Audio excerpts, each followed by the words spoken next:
হ্যাঁ, আমার কথা শুনতে পাচ্ছেন?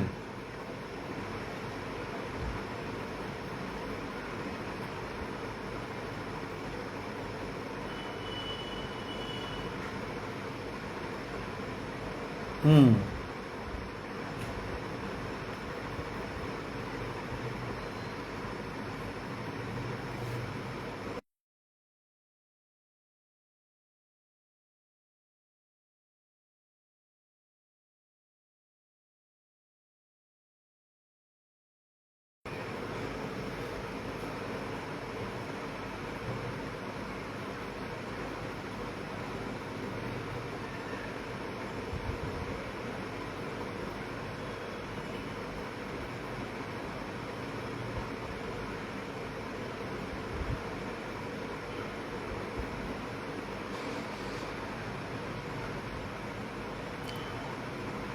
ঠিক আছে।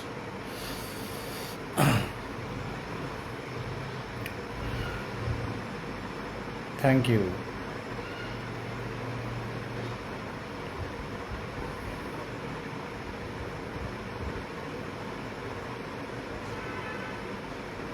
Good evening. যারা লাইভ দেখছেন তার ম্যাক্সিমামই 2022 সালের প্রাইমারি টেটে উত্তীর্ণ। যারা 2025 সালের মানে প্রাইমারি শিক্ষক নিয়োগে অংশগ্রহণ করেছেন। আমরা 2018 সাল থেকে অনেকেই অপেক্ষা করে আছি। 2018 সাল থেকে অপেক্ষা করার পর 2018 সালে প্রাইমারি টেটে হয়নি, 19 সালে হয়নি, 20 সালে হয়নি, 21 সালে হয়নি, 22 সালের 11ই ডিসেম্বর পরীক্ষা হয়। এই কথাগুলো আমি যে একটাই কারণে বলি, যে যারা অনেকেই এই লাইভে আসেন যারা 2022 সালের টেট উত্তীর্ণ নয়, তারাও কিন্তু লাইভ দেখেন। তো প্রথমে আমার ইন্ট্রোডাকশানটা এমনই হয় যে আমাদের একটুকু দু চার লাইন আমাদের পিছনের কথা বলতে হয়। আমি বিদেশ গাজী, 2022 সালের টেট উত্তীর্ণ একজন হবু শিক্ষক। 23 জেলা যারা প্রাইমারি শিক্ষক নিয়োগে অংশগ্রহণ করেছেন তারা 2022 সালের টেট পাস ডিএলএড ঐক্যমঞ্চের নাম জানেন, সাথে আমার নাম ও একটু অর্ধেক আপনারা জানেন। তো সেই এক এক করে আজকে ঐক্যমঞ্চ 2022 সালের প্রাইমারি টেট পাস ডিএলএড ঐক্যমঞ্চ একটা সংঘবদ্ধ ইউনিটি। এই দীর্ঘ 3-4 বছর একসাথে থেকে সত্যি কথা মানে পশ্চিমবঙ্গের ইতিহাসে এই 2022 সালের প্রাইমারি টেট এমন একটা স্বচ্ছ টেট যেটা পশ্চিমবঙ্গের ইতিহাসে খুবই মানে কমই দেখা যায়।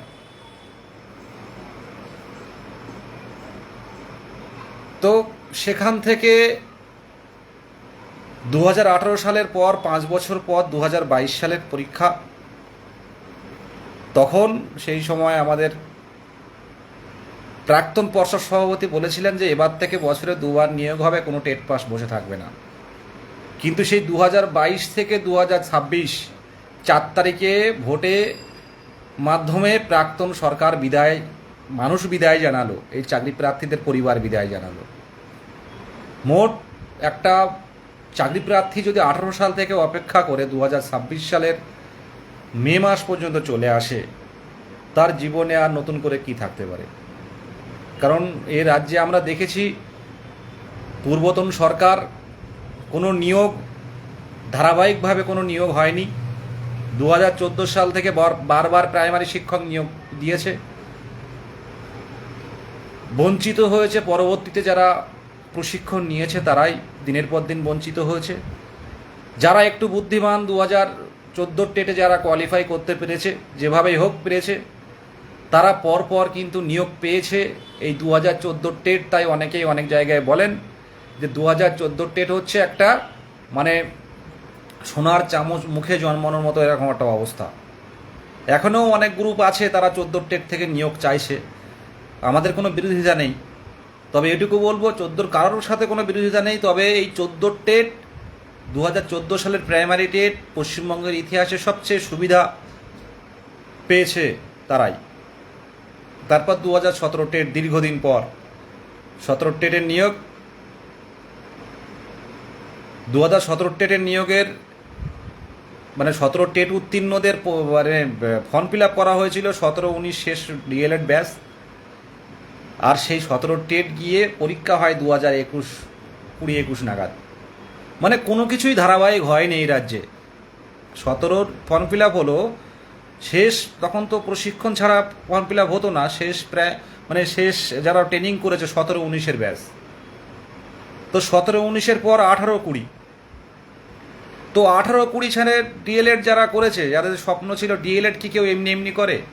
প্রত্যেকের স্বপ্ন থাকে টেট দেবো, টেট দিয়ে ইন্টারভিউ দেবো, দিয়ে চাকরি পাবো, বাবা মায়ের মুখে অন্ন জোগাবো, স্কুলে পড়াতে যাব। তো সেই ভেবেই কিন্তু আমাদের গ্রামের নিম্ন মধ্যবিত্ত ঘরের সন্তানরা কিন্তু আমরা ডিএলএড প্রশিক্ষণ নিতে গেছিলাম 18 সালে। তো সেই 18 সালেও পরীক্ষা হয়নি, 19 সালেও হয়নি, 20 সালেও হয়নি, 21 সালে হয়নি, 22 সালের ডিসেম্বর 11 ডিসেম্বর বাধ্য হয়ে পরীক্ষা নিল। সেই 2022 সালের টেট উত্তীর্ণরা আজও তারা বঞ্চিত হয়ে গেছে, আজও তারা একটা মানসিক রোগীতে পরিণত হয়ে আছে প্রত্যেকেই। আর পরপর নানান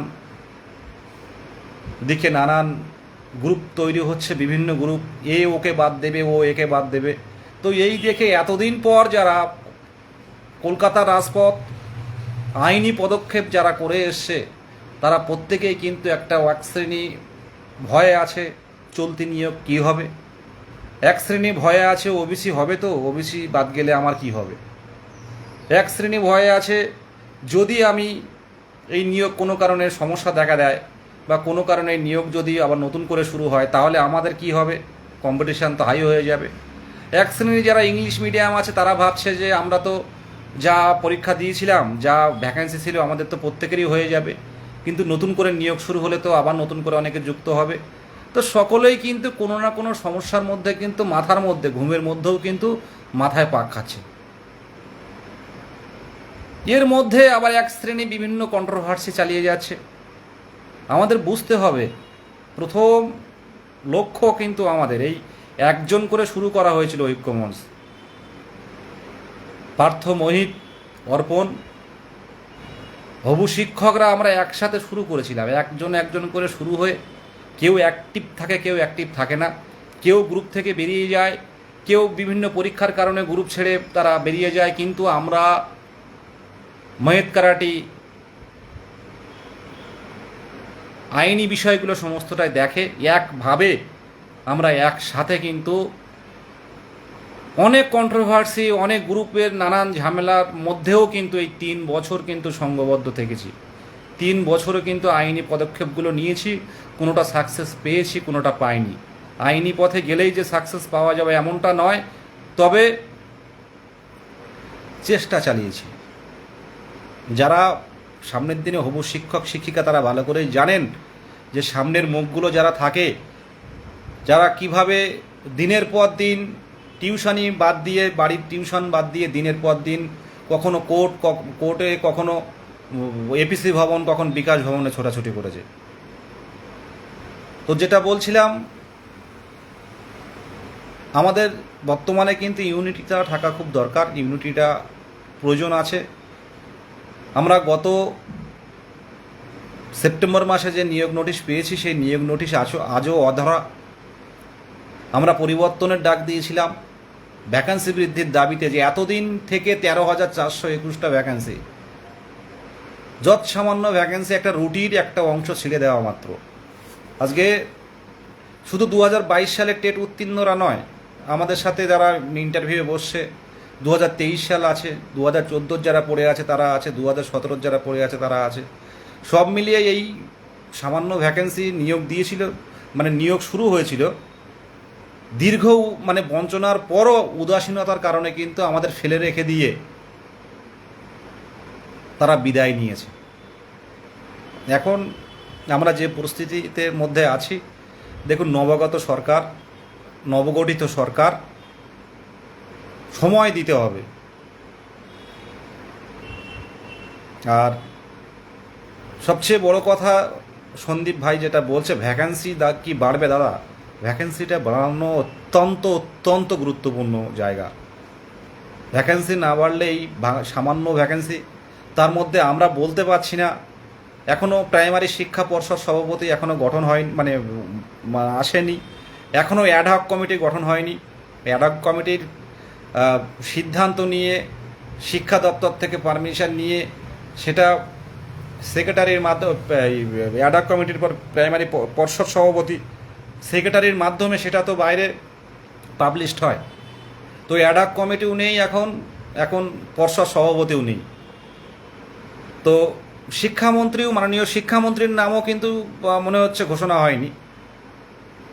তো সব মিলিয়ে কিন্তু এখন কোথাও গিয়ে আমরা যদি কোনো এমএলএর কাছেও যাচ্ছি, আমরা অনেক মন্ত্রীদের কাছেও যাচ্ছি, কিন্তু একটাই কথা কিন্তু শুনতে পাচ্ছি যে মন্ত্রীদের মানে ভাগ না হওয়া পর্যন্ত কোনো সিদ্ধান্ত নেওয়া সম্ভব হয় না। আমি অনেকে পোস্ট করি বারে বারে ফেসবুকে, আপনারা দেখেছেন যে দেখুন এখন তো রাজপথে না আমার কোনো প্রশ্নই আসে না, কারণ দীর্ঘদিন এই 3 বছর যেভাবে রাজপথে একভাবে আমরা আন্দোলন করে গেছি, একভাবে কলকাতার বুকে কখনো নবান্ন অভিযান, কখনো বিকাশ ভবন, কখনো বিধানসভা, কখনো কালীঘাট, কখনো এপিসি ভবন, কখনো ডেমনস্ট্রেশন, করুণাময়ীর বুকে দুবার মানে বছরে প্রথমবার আর পরের বছরে গিয়ে আরেকবার, আর রাত খোলা আকাশের নিচে রাত কাটিয়েছে। সেগুলো নতুন করে বলার কিছু নেই, সেগুলো আলাদা করে কিছু বলার নেই। যে পরিশ্রম হয়েছে তার সাথে অন্য কিছুর বিষয় খাটে না। এবার প্রথম কথা যেটা বলবো, যে চলতি নিয়োগের ক্ষেত্রে যে বিষয়গুলো আমরা অনেকেই বলছেন যে ওবিসি বাদ গেছে। হ্যাঁ, ওবিসি যারা 2010-এর পর নতুন করে, যারা 2010-এর পর নতুন করে সার্টিফিকেট হয়েছে এমনটা নয়, 2010 সালের নোটিফিকেশান ভিত্তিক, মানে এই মানে তৃণমূল সরকার যাদের মানে অন্যান্য অনগ্রসর শ্রেণী বলে চিহ্নিত করেছিল 66 শ্রেণীর বাদ দিয়ে, তাদের ওবিসি আজকের ডেটে বাতিল। এবার অনেকে ভাবছেন যে যারা রিজার্ভেশনে কোয়ালিফাই করেছেন, এই কথাটা শোনার জন্য অনেকেই কমেন্ট করেন যারা রিজার্ভে যারা কোয়ালিফাই করেছেন তাদের কি হবে। আমার জায়গা থেকে আমার ব্যক্তিগতভাবে মনে হয়, দেখুন সামনের দিনে অপেক্ষা করতে হবে তার জন্য। আপাত দৃষ্টিতে আপনি জেনারেল হিসেবে লড়াই করবেন, যদি কোনো ক্লারিফিকেশান প্রয়োজন হয় দেখতে হবে, সেটা ক্লারিফিকেশানটা প্রয়োজন হচ্ছে কিনা সেটা অপেক্ষা করতে হবে। এখন কেউ এটা এই মুহূর্তে কেউ কিন্তু ডিসিশান নিতে, মানে কেউ বলতে পারবে না যে এটা হবে ওটা হবে। কেউ খারাপ কোনো সিদ্ধান্ত নেবেন না, নিজেকে মানে হারিয়ে যাবেন না, কারণ অনেকেই 3-4 বছর অপেক্ষা করার পর 3-4 বছর অপেক্ষা করার পর অনেকে ইন্টারভিউ প্রসেস থেকে বাদ যাওয়াটা কিন্তু এটা মানে এর থেকে খারাপ কিছু হতে পারে না। আর বাদ যাওয়ার প্রশ্নও নেই। আর এনসিএলের ব্যাপারটা বলছিলাম, যারা ওবিসি 77টা জনজাতি যারা বাদ গেছে তারা তাদের কোনো এনসিএল, তাদের তো কোনো সাইটেই তাদের আমরা নাম্বার পাবেন না। যারা এনসিএল বাদ গেছে, মানে যারা হচ্ছে ওবিসি 2010 সালের পর যারা ইনক্লুড হয়েছে, তাদের ক্ষেত্রে মানে এনসিএলের কোনো প্রয়োজনই লাগবে না, তাদের সার্টিফিকেটই তো এখন নেই, এনসিএল কী কাজে লাগবে? হ্যাঁ, তখন লাগবে যদি এখন আপনি এসডি অফিসে করতে পারবেন না, যদি চলতি রিক্রুটমেন্ট চলে, যদি চলতি রিক্রুটমেন্ট পুরনো রোস্টার অনুযায়ী যদি চলে, তাহলে হয়তো এনসিএল প্রয়োজন হতে পারে। কিন্তু আমার ব্যক্তিগতভাবে একটু অন্যরকম মনে হচ্ছে। আপনারা এখন এনসিএল করতে, যারা বাদ যাওয়া ওবিসিগুলো এনসিএল করতে ফালতু দৌড়াবেন না, একটু অপেক্ষা করে যান।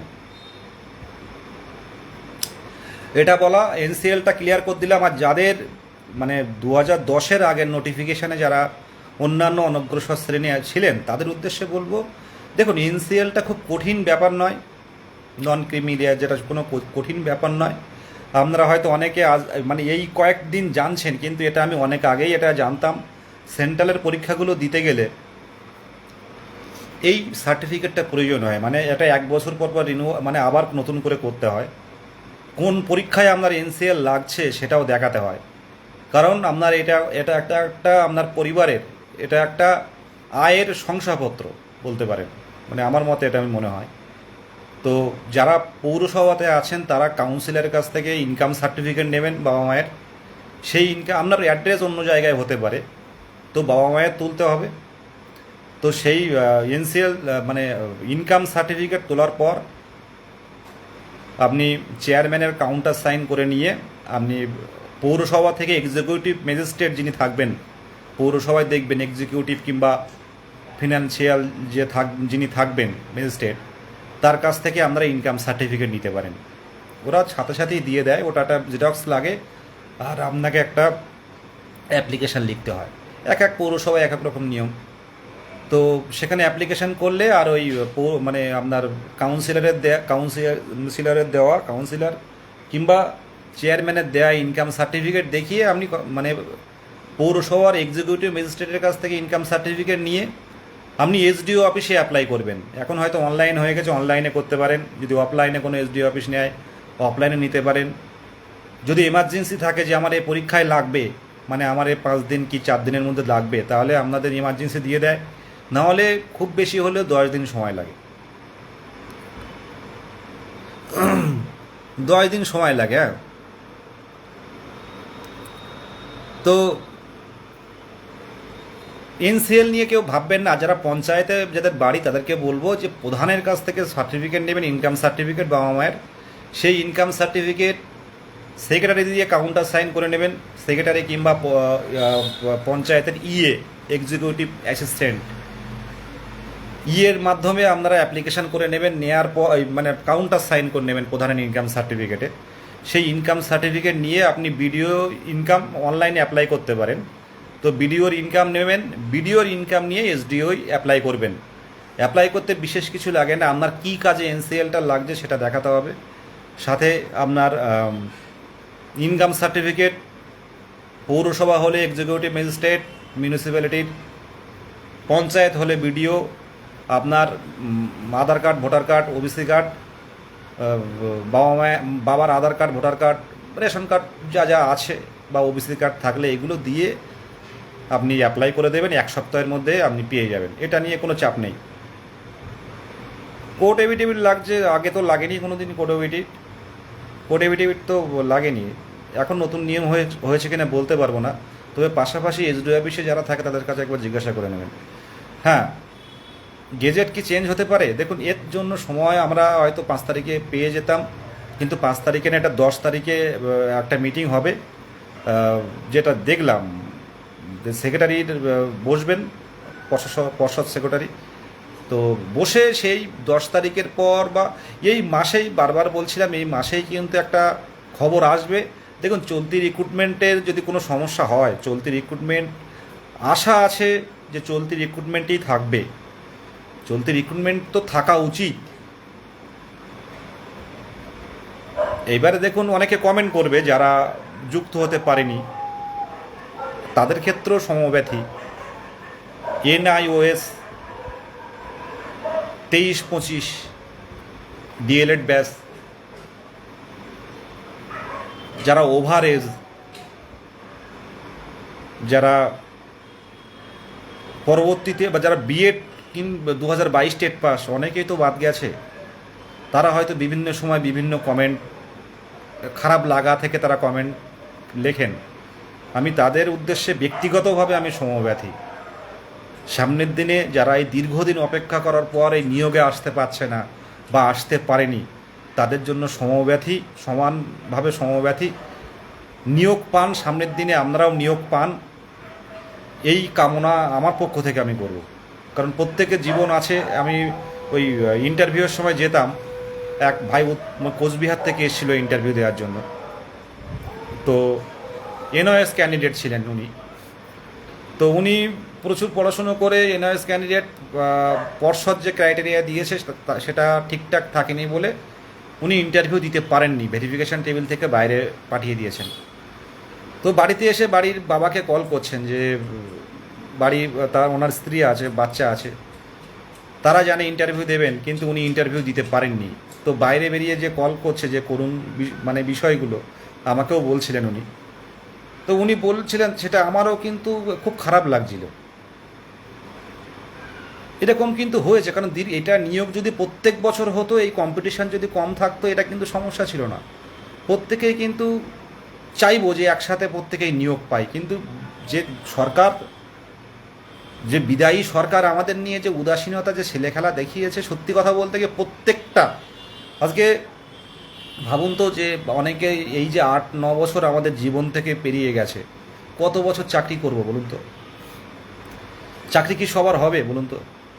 এই 18 সাল থেকে যারা অপেক্ষা করে আছে, যাদের বয়স একেবারে এখন অনেক পেরিয়ে গেছে, যাদের বয়স 40-এর কাছাকাছি, 42-43 বছর বয়স, আমাদের ঘাড় ভেঙে দিয়ে গেছে এই সরকার।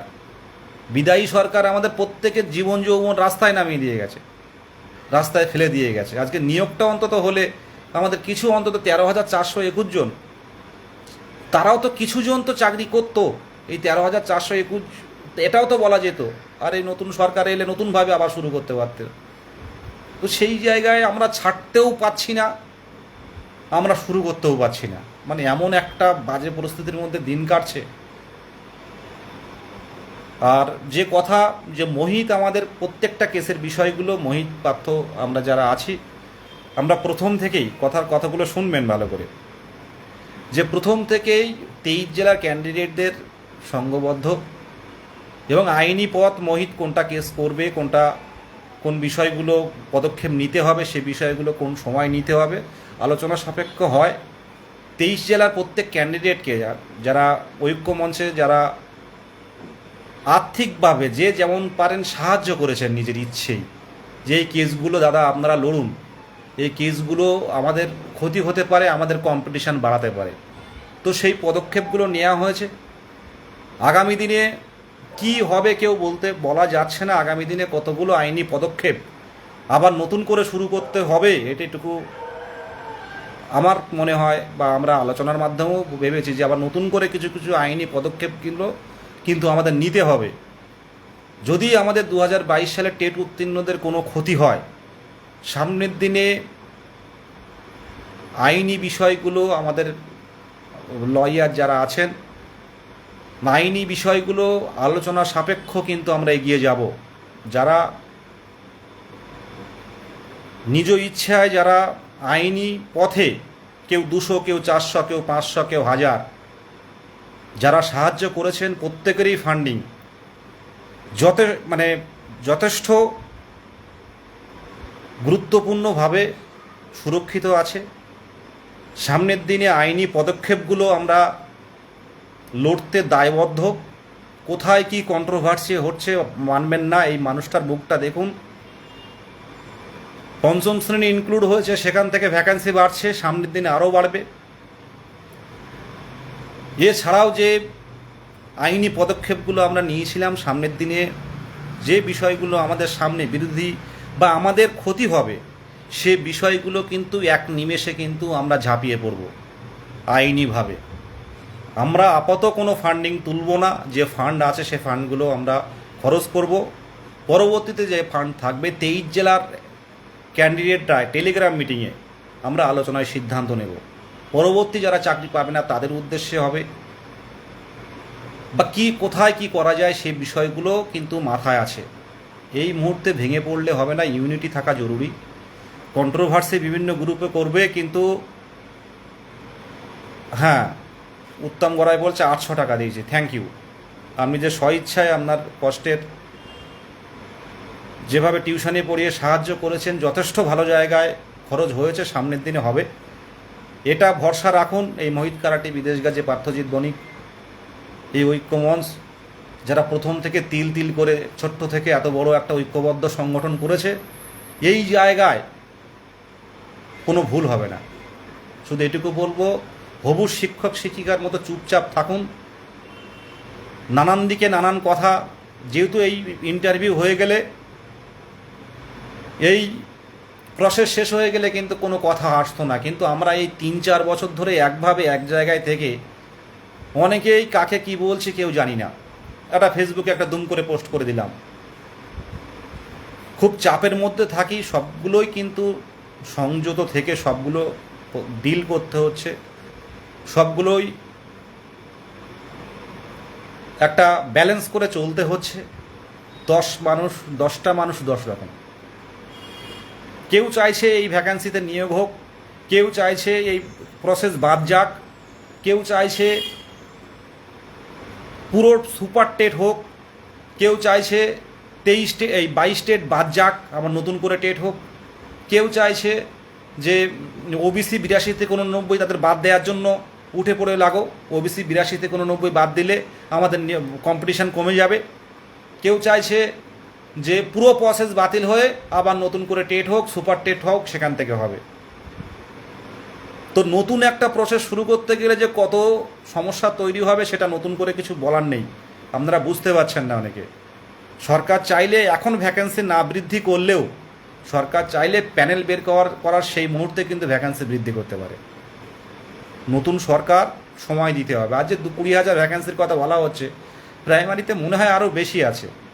আমাদের মানে সভাপতি হলে এবং আমাদের এখন সেক্রেটারি কিছু বলতে পারবেন না সরকারি মানে এমপ্লয়ি, কিন্তু মানে সভাপতি হলে সেটা হয়তো তাদের ওনার সাথে কথা বললে তিনি হয়তো শিক্ষামন্ত্রীর পৌঁছাতে পারেন, শিক্ষামন্ত্রীর কাছে পৌঁছে যেতে দিতে পারেন।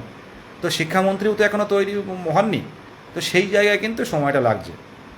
এখন আপনি যেখানেই যাবেন না কেন একটাই কথা বলবে যে অপেক্ষা করুন, পরে আপনাদের বিষয়টা জানানো হবে। তো অপেক্ষা করতে হচ্ছে। ওবিসি 82 থেকে 89 নিশ্চিন্তে থাকুন। যারা চলতি নিয়োগে যারা ইন্টারভিউ দিয়েছেন তারা ভাবছেন যে বাদ গেলে কী হবে, আবার নতুন করে পড়াশুনো শুরু করতে হবে কিনা, সেগুলো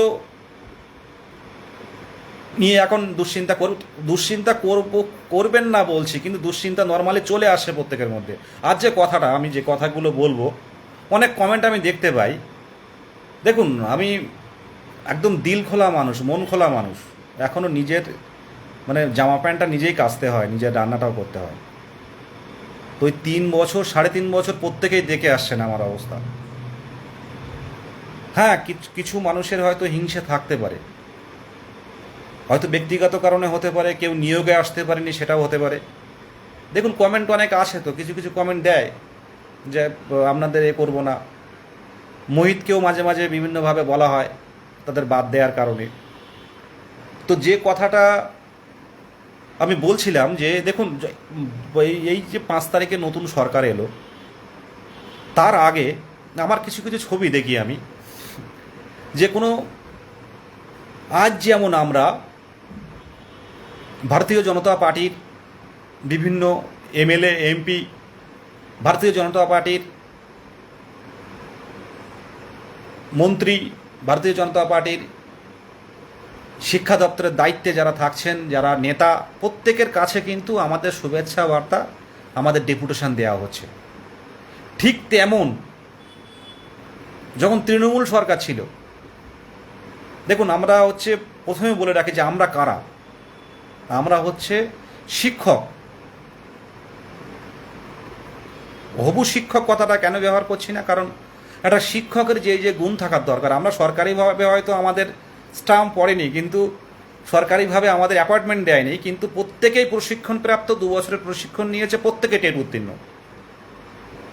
তো এখন যেমন ভারতীয় জনতা পার্টির প্রত্যেক মেম্বার থেকে শুরু করে প্রত্যেক নেতা, মন্ত্রী, এমএলএ, এমপি, প্রত্যেক মাননীয় মহাপদের কাছে যখন আমরা দিচ্ছি ডেপুটেশন, আমরা কিন্তু তৃণমূল আমলেও দিয়েছি, কারণ শিক্ষকদের কোনো রং হয় না। আমরা যখন মুখ্যমন্ত্রীকে পেয়েছি, দিয়েছি, ছবি তুলেছি, সেটা শেয়ার করেছি। আমি সাউথ কলকাতায় সায়নী ঘোষ এবং অরূপ বিশ্বাসকে পেয়েছিলাম, সেখানে ডেপুটেশন দিয়েছি, ফেসবুকে শেয়ার করেছি। আমরা ব্রাত্য বসুকে হাইকোর্টে পেয়েছিলাম, সেখানেও ডেপুটেশন দিয়েছি, আমরা সেলফি দিয়েছি। আজ যেমন করছি সেই সময় করেছি। সেই ফটোগুলো এখন এনে শেয়ার করা হচ্ছে।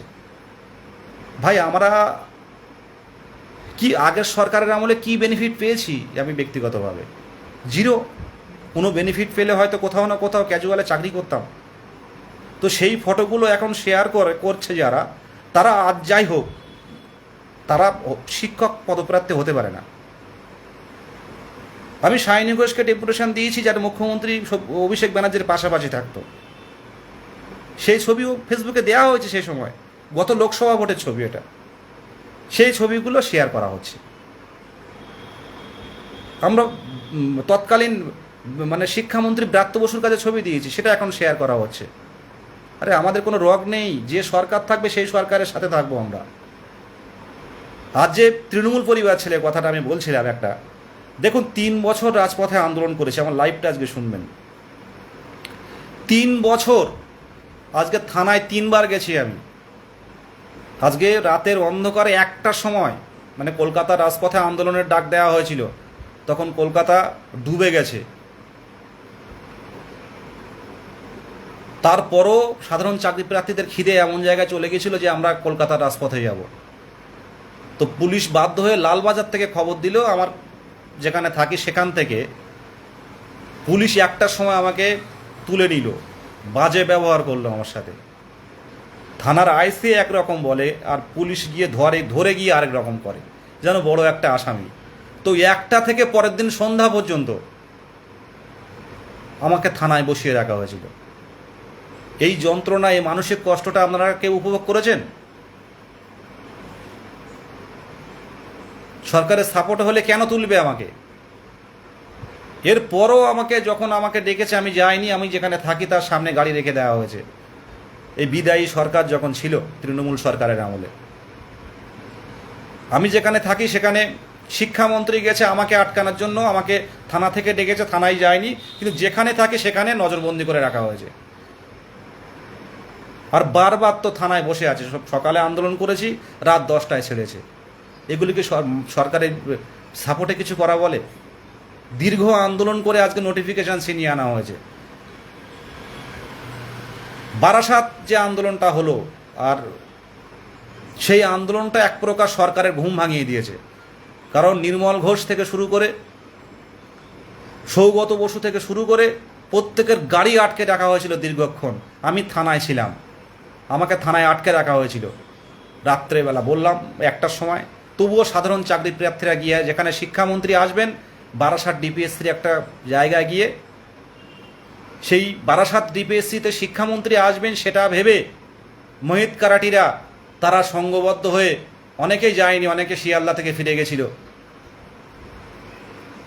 যখন শুনেছে যে বিদেশদা অ্যারেস্ট হয়েছে রাত 1টায়, অনেকে ওখান থেকে বেরিয়ে গেছে। তবু কিছু ক্যান্ডিডেট কিন্তু বারাসাতে গেছিল, গিয়ে বারাসাতে কিন্তু আন্দোলন করেছিল শিক্ষামন্ত্রী আসবে বলে। আটকে রেখেছিল তৃণমূল সরকারের নির্মল ঘোষ, আটকে রেখেছিল সৌগত বসুকে।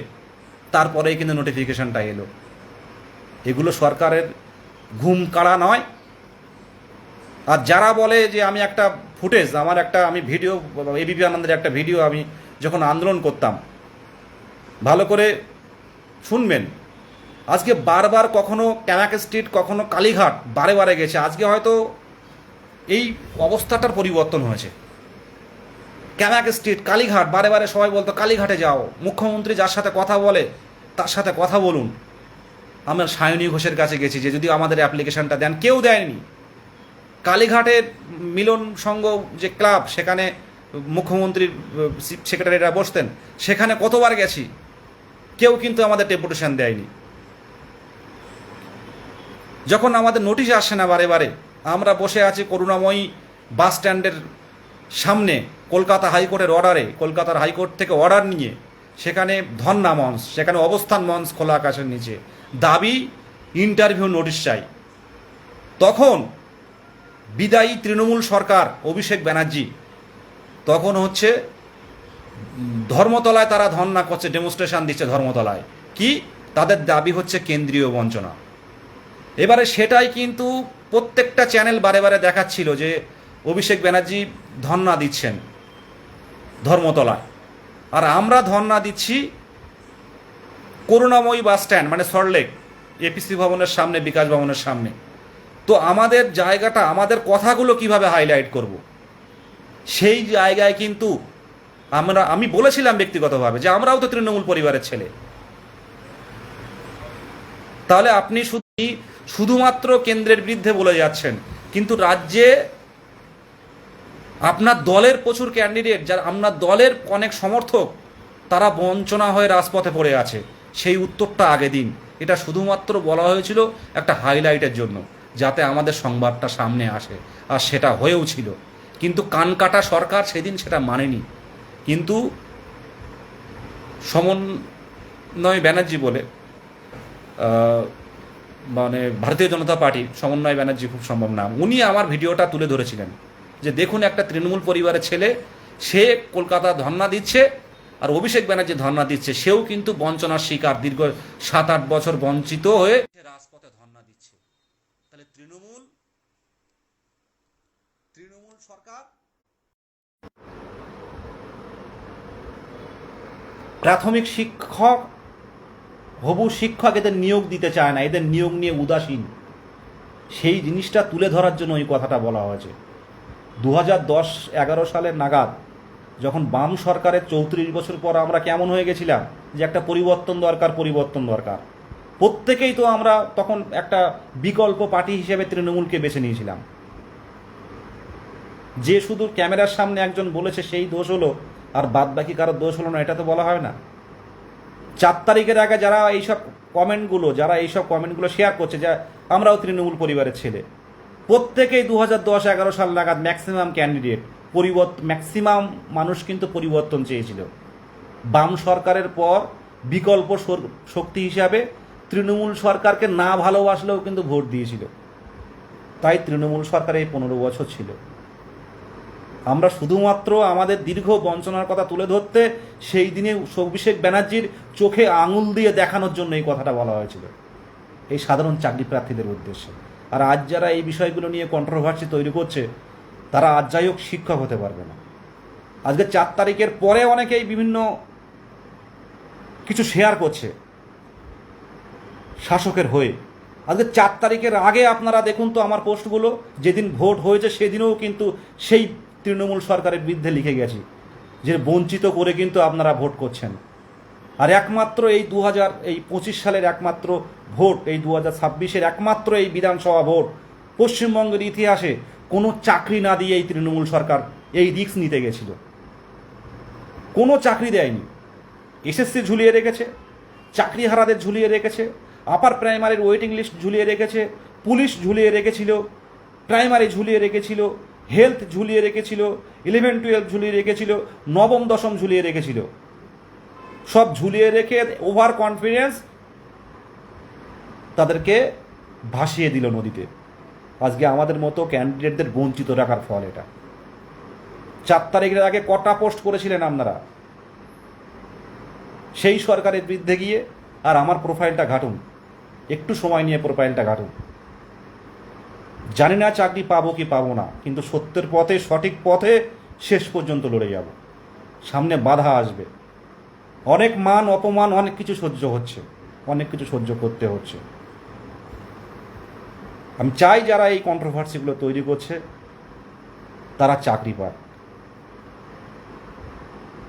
আমার এই একটাই আশীর্বাদ, একটাই দোয়া, একটাই কামনা। যারা পুরনো ফটো নিয়ে, গত লোকসভা ভোটের ফটো নিয়ে, মুখ্যমন্ত্রীর সাথে ফটো নিয়ে, সেই সময় শিক্ষামন্ত্রীর ডেপুটেশনের ফটো নিয়ে আজকে বের করে সেগুলো কন্ট্রোভার্সি তৈরি করলে হবে?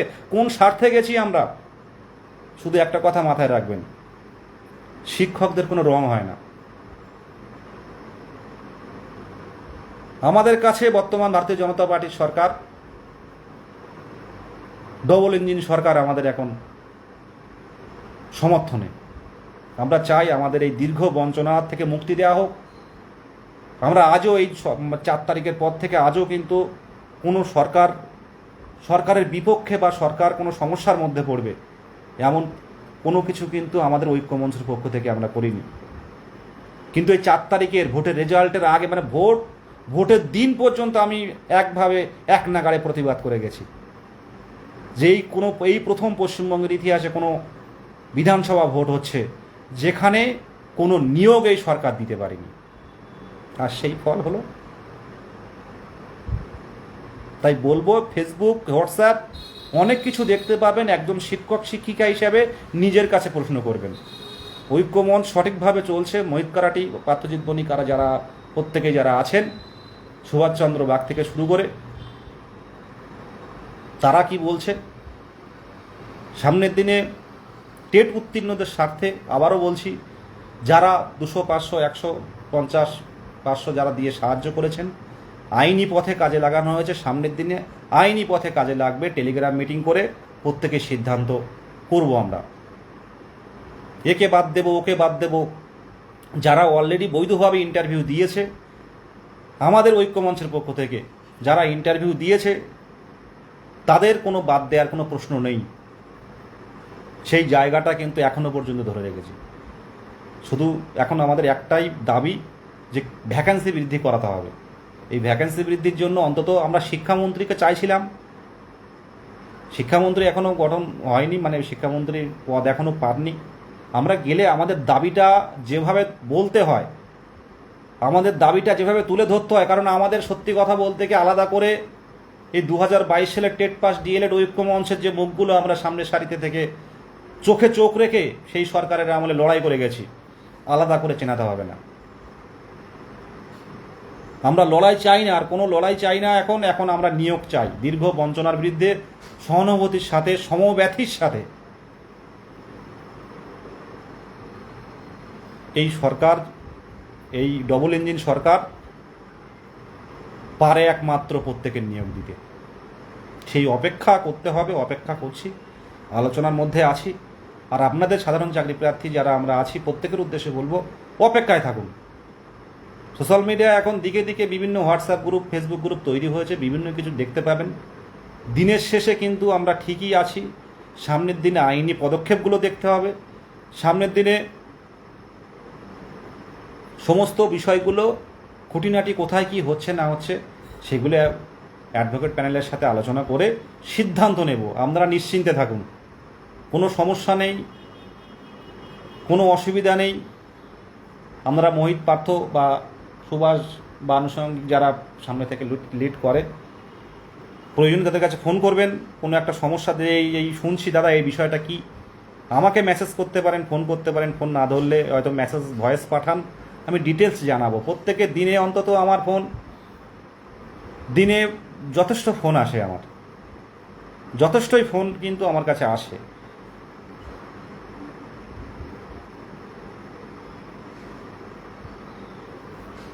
যারা এই কিছু কিছু ক্যান্ডিডেট যারা আছে, আমি বারে বারেই বলি যে আপনাদের ডিটেলস যাদের যা জানার আছে, ডিটেলস আমাদের কাছে সোশ্যাল মিডিয়াতে বিভিন্ন কিছু না লিখে আমাদের কাছে জানান। যারা কেস আপডেট গ্রুপে আছেন প্রত্যেকটা আপডেট আপনারা পেয়ে যাবেন।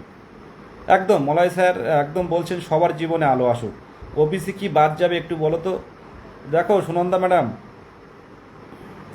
ওবিসি কোন ওবিসির কথা বলছেন আমি জানি না, তবে 2010-এর পর যে ওবিসিগুলো আছে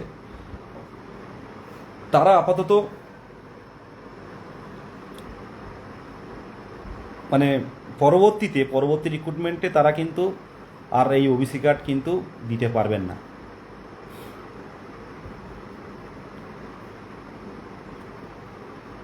জয়দেব স্যার বলছেন 23-25 ডিএলএড আটকানোর পরিণতিটা কি হয় একবার দেখে নেবেন। জয়দেব স্যার দুঃখিত, আপনারাও নিয়োগে আসুন। জানি দীর্ঘদিন পর নিয়োগ হচ্ছে। 23-25-এর আমাদের হবু শিক্ষক জয়দেব মাকুর বলছেন যে 23-25 ডিএলএড আটকানোর পরিণতি কি হয় দেখবেন। দেখুন, এটা সামনাসামনি লড়াইয়ের জায়গা না। আইনি পথে আসুন, আইনি পথে লড়াই হোক, আইনি পথে আলোচনা হোক। যে বৈধ সে ঢুকবে, যে বৈধ সে ঢুকবে না। এটা সোশ্যাল মিডিয়াতে হয়তো আমি ব্যক্তিগত আক্রমণ না করাই ভালো। মুসলিম শেখ ওবিসি ক্যাটাগরি 82 পেয়ে পাস হলের ইন্টারভিউ, হ্যাঁ ইন্টারভিউ দিতে পারবেন না কেন? অনেকে তো ইন্টারভিউ দিয়েছে। 2022 সালে তো 2022 সালে তো আপনার ওবিসির কোনো সমস্যা ছিল না। 82 পেয়ে তখন তো রিজার্ভে আপনি কোয়ালিফাই করেছেন, আপনার টেট পাস সার্টিফিকেট আপনার ভ্যালিড, আপনি ইন্টারভিউ দিতে পারবেন না কেন? অবশ্যই পারবেন, অনেকে তো দিয়েছে, সামনের দিনেও দেবেন। বলছে কি 23-25 তো রেজাল্ট পায়নি, সামনের দিনে রেজাল্ট পাবেন, আপনাদের রেজাল্ট তৈরি আছে আমার মনে হয় ব্যক্তিগতভাবে, আমি জানি না, কিন্তু রেজাল্ট তো তৈরি হওয়ারই কথা এতদিনে। রাগ করবেন না 23-25 মলয় স্যার, রাগ করবেন না, অপেক্ষা করুন, নতুন সরকার এসছে, ভালো কিছু হবে। হয়তো এই নিয়োগে আসতে হয়তো পারলেন না, কিন্তু সেটা ভেবে যারা সামনে থেকে লিড করে তাদের বিরুদ্ধে যাবেন না প্লিজ, তাদের বিরুদ্ধে যাবেন না, এটুকু আমার পক্ষ থেকে বলি। আমি সবাইকে নিয়ে চলা লোক, আমি সবাইকে নিয়ে একসাথে চলা লোক। আমার সাথে যারা পার্সোনালি যারা মিশেছেন দেখেছেন তারা ভালো করে জানেন। তবে কিছু মানুষ আছে সামনে আপনাকে খুব ভালো বলে, পিছনে আবার অনেক কথা বলে, কিন্তু পিছনের কথাগুলো তো ধরলে হয় না। তো সব মিলিয়ে মোটামুটি ঠিকই আছে, মানে টেট উত্তীর্ণ কি। হ্যাঁ, 10 তারিখের বিষয়গুলো 10 তারিখে মানে যেটুকু দেখছিলাম নোটিশটা কতটা মানে ঠিক আমি জানি না। সেক্রেটারিরা বসবেন সরকারের সাথে, মানে প্রাইমারি শিক্ষা পর্ষদ সভাপতি, এই প্রাইমারি শিক্ষা পর্ষদের সেক্রেটারি যিনি আছেন তিনি সরকারি আধিকারিকদের সাথে বসবেন, মন্ত্রীদের সাথে বসবেন। সেখানে হয়তো প্রথম আলোচনাটা হয়তো আমাদের নিয়ে হতে পারে, কারণ আমাদের তো একটা ইম্পর্টেন্ট বিষয়, ইন্টারভিউ হতে হতে বন্ধ হয়ে আছে 2 মাস। এটা খুব ইম্পর্টেন্ট, গুরুত্বপূর্ণ জায়গা, এটা অবশ্যই মিটিংয়ে আলোচনা হবে। আর তার মধ্যে যদি আমরা একবার দেখা করতে পারি কোনো না কোনোভাবে, বিষয়টা বলা হচ্ছে সামনের দিনে যদি একবার দেখা করতে পারি, আমাদের বিষয়টা তুলছেন। আমি বলছি, আবারও বলছি যে এই মাসের মাঝামাঝি ক্ষেত্রে বা শেষের দিকে 20 তারিখের মধ্যে কিন্তু কোনো না কোনো কিন্তু আপডেট পাবো। এবার নতুন করে হচ্ছে কি এই রিক্রুটমেন্ট হবে, আমার তো ব্যক্তিগতভাবে মনে হয় এই রিক্রুটমেন্ট হবে। চলতি রিক্রুটমেন্ট কি করে কি হবে সেটা সরকার দেখছে। আমরাও যদি কোনো সমস্যা হয় আমরাও সরকারের আধিকারিকদের কাছে যাব যে বিষয়গুলো নিয়ে। একেবারে কেউ ভেঙে পড়বেন না, কখন কি হবে কিছু বলার নেই। হয়তো এই নিয়োগে যারা ইন্টারভিউ দিচ্ছেন প্রত্যেকে হয়তো চাকরি হয়ে গেল, কারণ দীর্ঘদিন পড়ে আছি না।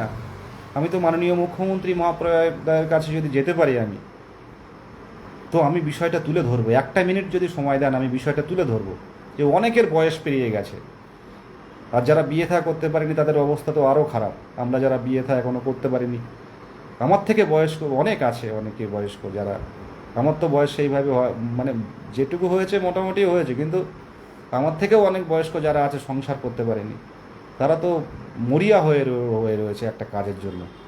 কারণ এতদিন অপেক্ষা করে আছে, এখন কোনো দিকে এগোতে কোনো পদক্ষেপ নিতে ইচ্ছে হচ্ছে না এই নিয়োগটা অন্তত না দেখে।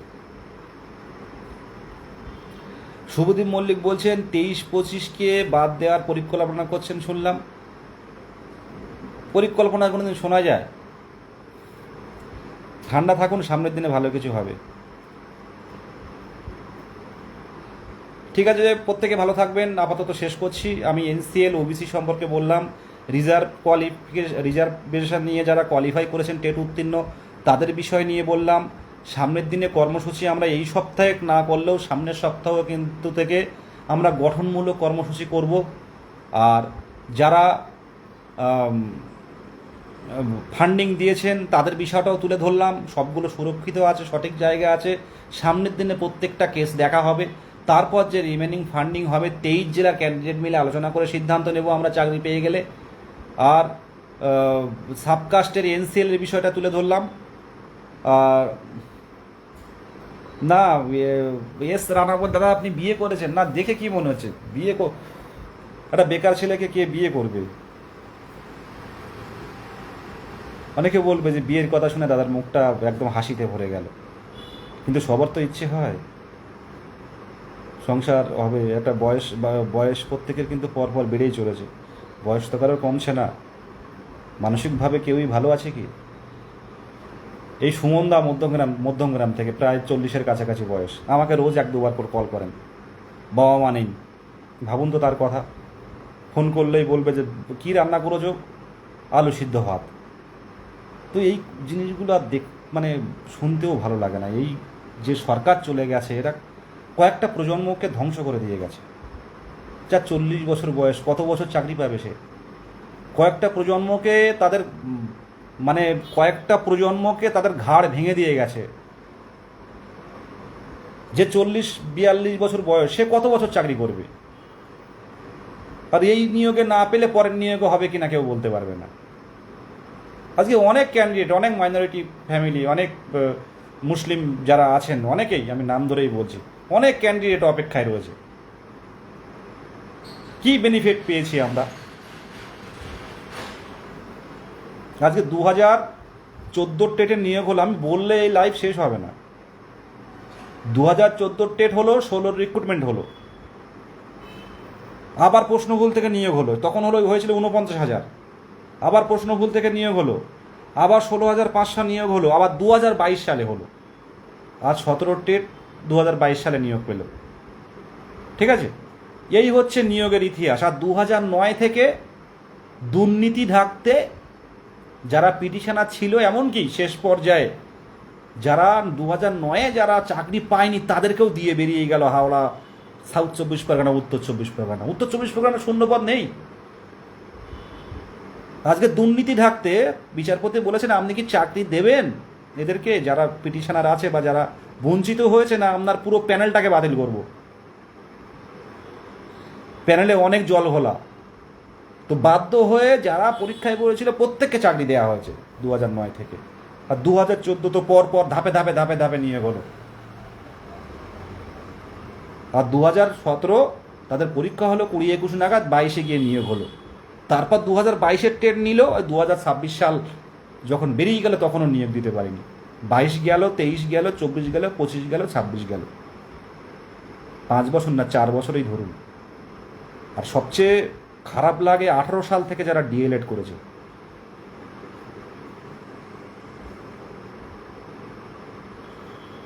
যারা 18 সাল থেকে ডিএলএড করেছে, 2018 সাল থেকে যারা মায়ের কানের, যারা 1 বিঘে সম্পত্তি বন্ধকি রেখে সেই টাকা 50,000 টাকা নিয়ে, 60,000 টাকা নিয়ে যারা ডিএলএড কলেজে দিয়েছিল 2018 সালের, কি লক্ষ্য ছিল? টেট দেব, টেট দিয়ে একটা প্রাইমারি স্কুলে চাকরি করব। সেই 18 সালের স্বপ্ন আজকে 26 সাল হতে গেল, আজকে পূরণ হয়নি। এর থেকে দুর্ভাগ্য আর কি হতে পারে?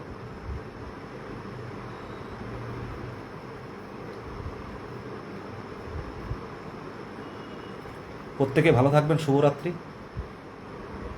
প্রত্যেকেই পজিটিভ থাকুন। এত বছর যখন অপেক্ষা করেছি, আর কিছুদিন অপেক্ষা হোক। ভালো থাকবেন প্রত্যেকে।